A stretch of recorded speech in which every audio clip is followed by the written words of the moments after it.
Kemarin semalam dia ada di rumah, memesan makan malam, menonton YouTube, tidak ada yang aneh. Tetapi pagi ini sebuah paket datang dari kurir instan. Paket yang tidak pernah ia pesan. Di dalamnya ada sebuah boneka tua, kotor, matanya kosong, lalu ia menyadari sesuatu. Di leher boneka itu tergantung sebuah kalung kecil. Kalung yang sama persis dengan yang ia hilangkan bertahun-tahun lalu. Jadi siapa dia yang sebenarnya mengirimkan boneka itu? Semalam dia ada di rumah. Ingin bertemu mendengarkan musik, tak ada yang aneh. Namun pagi ini ada notifikasi paket tiba dari aplikasi belanja online. Padahal ia tidak memesan apapun. Alamatnya benar, namanya benar. Lalu ia membuka kotak itu. Di dalamnya ada jam saku tua. Ya, dia tidak pernah berniat itu. Tidak ada pesan. Tidak ada pengirim, lalu jam saku itu berbunyi. Bukan denting, melainkan isak tangis yang lirih. Nah, jadi siapa yang sebenarnya mengirim paket itu? Semalam itu seperti biasa ia tertidur pulas. Ponselnya sedang diisi daya di meja, pintu kamar terkunci rapat, tidak ada yang aneh. Tapi keesokan paginya, ia melihat notifikasi dari aplikasi keamanan rumah. Terdeteksi gerakan pukul 3 pagi di depan pintu lemarinya. Padahal ia tidur sendirian, tidak ada jejak.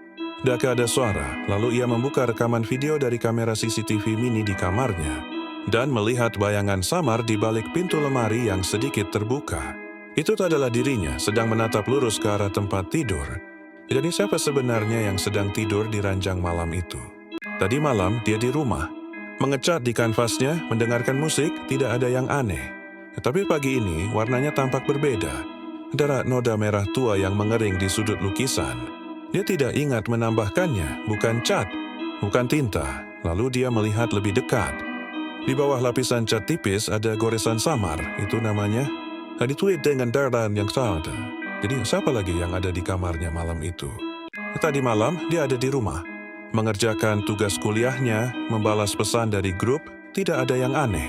Tapi pagi ini, aplikasi pesan antar makanannya menunjukkan pesanan pizza ke sebuah apartemen kosong. Apartemen yang tidak pernah ia kunjungi. Ia sinar pemesannya, tidak ada notifikasi. Lalu ia melihat catatan untuk kurirnya. Tolong ketuk 3 kali, jangan hiraukan suara dari dalam. Jadi, siapa sebenarnya yang memesan pizza itu? Tadi malam, dia ada di rumah. Membaca buku, memesan makan malam online, tidak ada yang aneh. Tapi pagi ini, aplikasi ojek online menunjukkan ada pesanan atas namanya pada pukul 2 pagi. Tujuannya ke sebuah gudang kosong. Dia tidak memesannya, tidak ada notifikasi. Lalu dia membuka detail pesanan itu. Henry Regent, foto bukti pengantaran boneka tua itu, terduduk di kursi depan mobilnya, memegang ponselnya. Jadi siapa yang sebenarnya memesan malam tuh? Tadi malam dia di rumah, mendengarkan rekaman suara untuk rapat besok, sebuah tugas yang membosankan, tidak ada yang aneh. Tapi pagi ini, aplikasi perekam suaranya menunjukkan sebuah berkas baru, dibuat pada pukul 3 pagi, durasi 3 detik. Dia tidak ingat pernah merekamnya, lalu dia memutarnya. Terdengar suara statis yang berisik, dan sebuah bisikan, tolong. Itu suara adiknya, yang meninggal setahun lalu. Semalam dia ada di rumah, menonton TV, mengobrol dengan istrinya, tidak ada yang aneh. Tapi pagi ini sebuah paket datang dari toko online. Berisi kursi bayi bekas, dia tidak pernah memesannya. Tidak ada riwayat pembelian, tidak ada notifikasi, tetapi kemudian dia melihat lebih dekat dan menemukan goresan di kakinya, goresan bekas cakar, persis seperti anjing mereka yang hilang minggu lalu. Jadi siapa yang sebenarnya mengirim kursi itu? Kemarin malam dia di rumah, menonton YouTube, membalas chat teman, itu gak ada yang aneh. Tapi pagi ini, sebuah rekaman suara masuk ke ponselnya dari nomor tak dikenal. Isinya hanya suara anak kecil dari ventilasi udara. Iwan tinggal berjalan, dia gak ada kemerdekaan.